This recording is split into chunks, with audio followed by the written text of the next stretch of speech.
Bon dia, nins i nines, bon dia, família. Avui el vídeo que us porto és per parlar de l'art mòbil. No em refereixo als telèfons, em refereixo a l'art en moviment. Per què us porto aquest corrent artístic?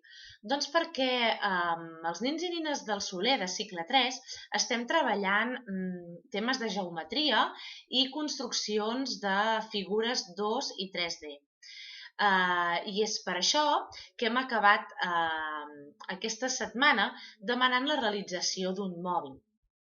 Però, segurament, tots els infants de totes les bressoles en algun moment heu fet o fareu un mòbil.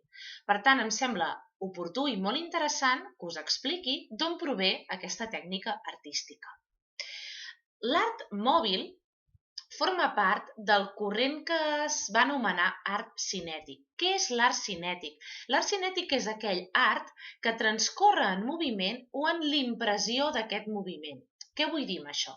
Estem acostumats a considerar que l'art és un quadre estàtic en una paret, en un museu, una escultura o una església, temple, edifici civil que no es mou. Però l'art cinètic el que fa és trencar amb aquesta dinàmica i expressar que l'art també pot moure's, pot ser dinàmic.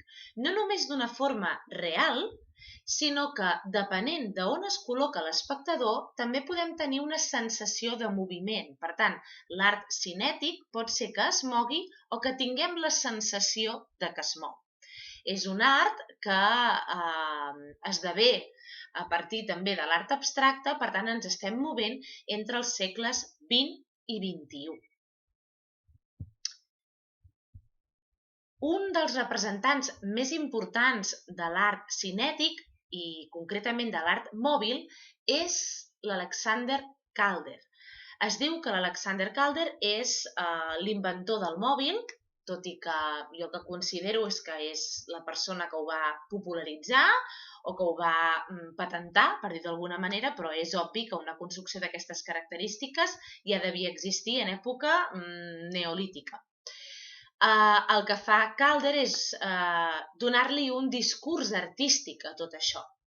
Uneix l'abstracció, que ja n'havíem parlat anteriorment amb el cubisme, és a dir, figures i formes abstractes que no tenen una semblança real amb el món real, amb la realitat, i l'importància del moviment i el dinamisme. Un mòbil són estructures que es van movent, bé sigui pel vent, per exemple, o perquè nosaltres tenim aquesta sensació depenent de si ens col·loquem davant, al costat o darrere d'aquesta manifestació artística.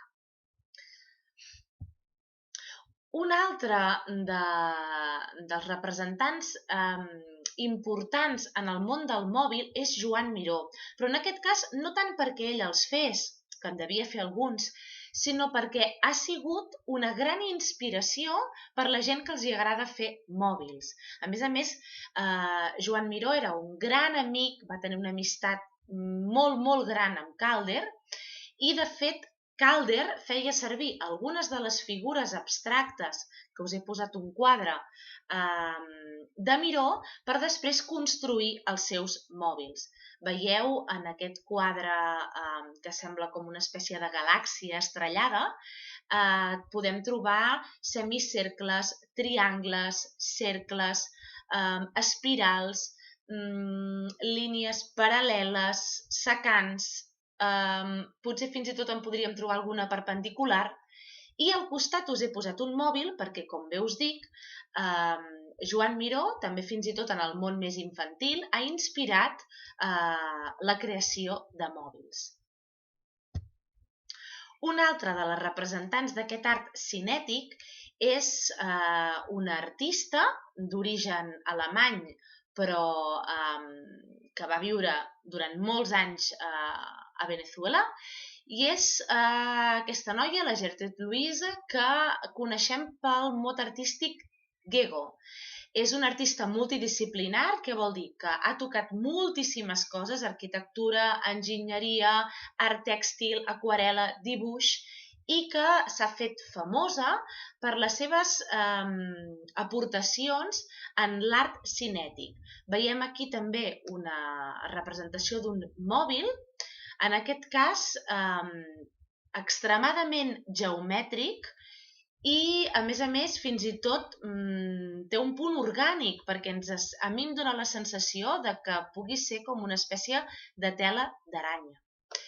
Bé, doncs aquests són els representants que us he portat per conèixer l'art mòbil, perquè veieu que fa molt de temps que això existeix i està en marxa, i el que us proposo és que feu el vostre mòbil amb tots els coneixements de geometria i de papiroflèxia que hem anat treballant, i, si us ve de gust, que investigueu aquests 3 artistes, perquè veureu que tenen obres preciosíssimes i molt dinàmiques. Són també un clar exemple de que la geometria i la matemàtica van estretament lligades amb el joc. Petonets!